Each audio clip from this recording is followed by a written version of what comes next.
Respecter Christ, ça ne veut pas dire que tu écoutes tout le monde. Sélectionne qui tu entends. Ce que tu entends détermine ce qui rentre en toi. Ce que tu entends affecte ce que tu penses.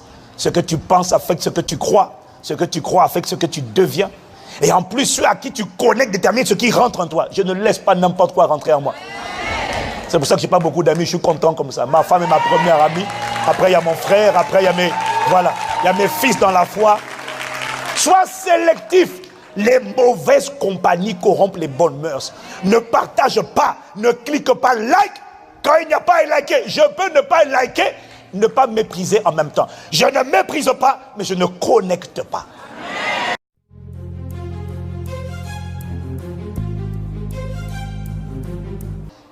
Respecter Christ dans ton prochain ne signifie pas que si ton prochain vit dans le péché, tu dois néanmoins rester en contact avec cette personne. Si tu sais qu'un prédicateur vit dans le péché, respecter Christ, ça ne veut pas dire désormais, tu dois connecter de près ou de loin, tu dois partager, écouter ses enseignements, partager ses likes ou ses posts sur les réseaux sociaux. Non, ce n'est pas de ça qu'il s'agit. La vérité est que personnellement, je n'ai aucune relation d'amitié avec une personne dont je sais qu'elle est impudique, manipulatrice, voleuse. Je n'ai pas de relation. Mais j'ai découvert qu'on peut n'avoir pas de relation, mais ne pas mépriser dans son cœur. Dans le psaume 1, verset 1, la Bible dit « Heureux l'homme qui ne marche pas selon le conseil des méchants, qui ne s'arrête pas sur la voie des pécheurs. » Je ne m'arrête pas sur la voie des pécheurs et qui ne s'assied pas en compagnie des moqueurs de l'onction, des moqueurs de la présence de Dieu. Il ne s'assied pas en leur compagnie, mais qui trouve son plaisir dans la loi de l'Éternel et qui la médite jour et nuit. Il est comme un arbre planté près d'un courant d'eau qui donne son fruit en sa saison et dont le feuillage ne se flétrit point. Tout ce qu'il fait lui réussit. Tout ce que nous faisons nous réussira au nom de Jésus. La parole ne se contredit pas. Déjà dans l'Ancien Testament, il le dit. Et dans le Nouveau Testament, Paul, inspiré par le Saint-Esprit, nous dit, dans 1 Corinthiens 5, verset 9 jusqu'au verset 13, second 21. 1 Corinthiens 5, il dit, je vous ai écrit dans ma lettre de ne pas entretenir de relations avec ceux qui vivent dans l'immoralité sexuelle.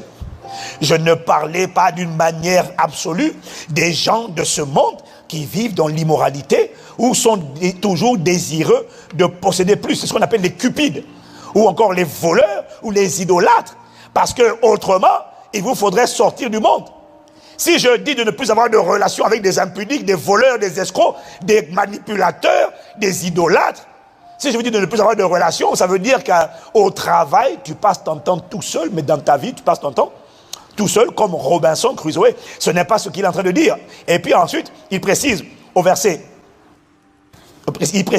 11, en fait, ce que je vous ai écrit, c'est de ne pas entretenir de relations avec quelqu'un qui, tout en se disant votre frère, et tu rajoutes aussi votre sœur, vit dans l'immoralité sexuelle, est cupide, idolâtre, calomniateur, ivrogne, voleur, et non seulement de ne pas avoir de relation, mais de ne même pas manger avec une telle personne. Est-ce à moi, en effet, de juger les gens de l'extérieur? N'est-ce pas ceux de l'intérieur que vous devez juger, que vous devez sanctionner? Les gens de l'extérieur, Dieu les jugera. Chassez, lui, second classique, dit ôtez le méchant du milieu de vous. Et comme c'est la parole de Dieu, quelqu'un dit Amen. Donc, respecter Christ, ça ne veut pas dire que tu t'assieds pour écouter tout le monde. Ça ne veut pas dire que tu restes connecté de près ou de loin. Il y a des gens, quand tu sais que sa vie n'est pas claire, ne te connecte pas. Ne méprise pas, mais ne te connecte pas. Pourquoi? À cause de la réalité de la loi qu'on appelle la loi des associations. La loi des associations, Paul en parle dans 1 Corinthiens 15, verset 33. Ne vous y trompez pas. Les mauvaises compagnies corrompent les bonnes mœurs. Ne vous y trompez pas. Pourquoi Dieu dit de ne pas être en relation? Dieu ne te pousse pas à haïr, Dieu te pousse à être prudent, à te préserver. Pourquoi?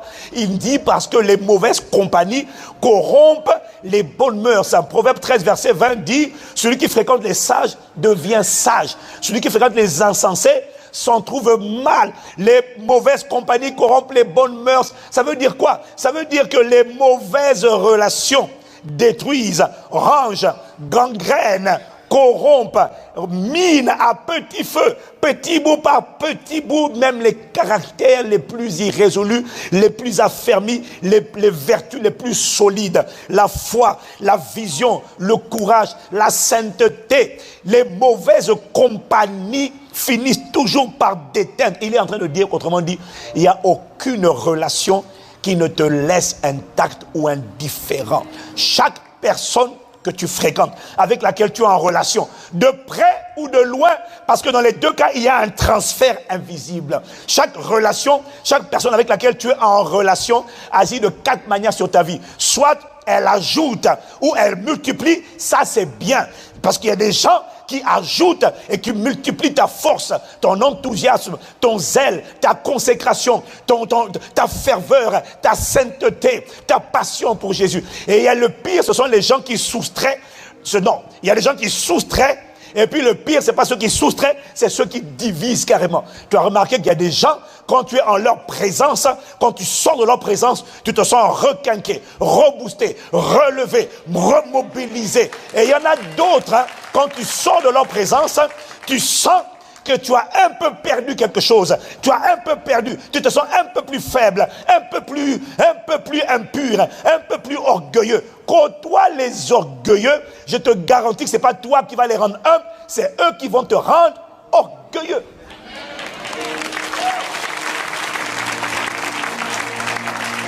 Est-ce que quelqu'un me suit? Dis avec moi la loi des associations.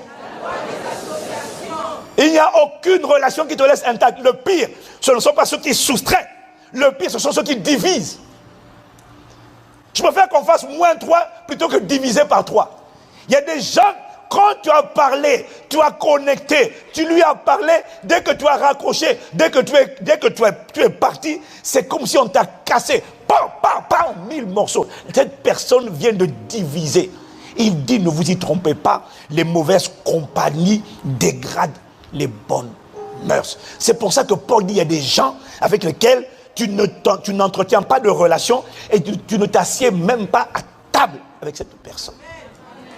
Alors si toi tu dis, oui mais, quand Paul dit, ne vous y trompez pas, cela signifie que si jamais toi tu as une révélation particulière et que tu te lèves le matin en disant, non mais tu sais, dans mon cas à moi, c'est vrai que quand je suis dans sa présence, je me sens diminué, je me sens démantelé, je me sens démembré, je me sens disloqué. Mais par la grâce de Dieu, ça va finir par aller. Oh, tu sais, je peux fréquenter les drogués, mais ça va aller un jour, je vais leur communiquer ma sainteté. Si Paul dit ne vous y trompez pas, et que toi tu entends une autre voix qui te dit dans ton cas ça va aller, il dit, tu es en train de te tromper toi-même. En anglais, on dit, you are fooling yourself. Tu es en train de te tromper toi-même par des faux raisonnements. Et je prie que Dieu te délivre de la folie au nom de Jésus. Je n'ai pas entendu ton amen. Respecter Christ, ça ne veut pas dire que tu écoutes tout le monde. Sélectionne qui tu entends. Ce que tu entends détermine ce qui rentre en toi. Ce que tu entends affecte ce que tu penses. Ce que tu penses affecte ce que tu crois. Ce que tu crois affecte ce que tu deviens. Et en plus, ceux à qui tu connectes déterminent ce qui rentre en toi. Je ne laisse pas n'importe quoi rentrer en moi. C'est pour ça que je n'ai pas beaucoup d'amis. Je suis content comme ça. Ma femme est ma première amie. Après, il y a mon frère. Après, il y a il y a mes fils dans la foi. Sois sélectif. Les mauvaises compagnies corrompent les bonnes mœurs. Ne partage pas. Ne clique pas like. Quand il n'y a pas à liker, je peux ne pas liker. Ne pas mépriser en même temps. Je ne méprise pas, mais je ne connecte pas. Quelqu'un dit amen.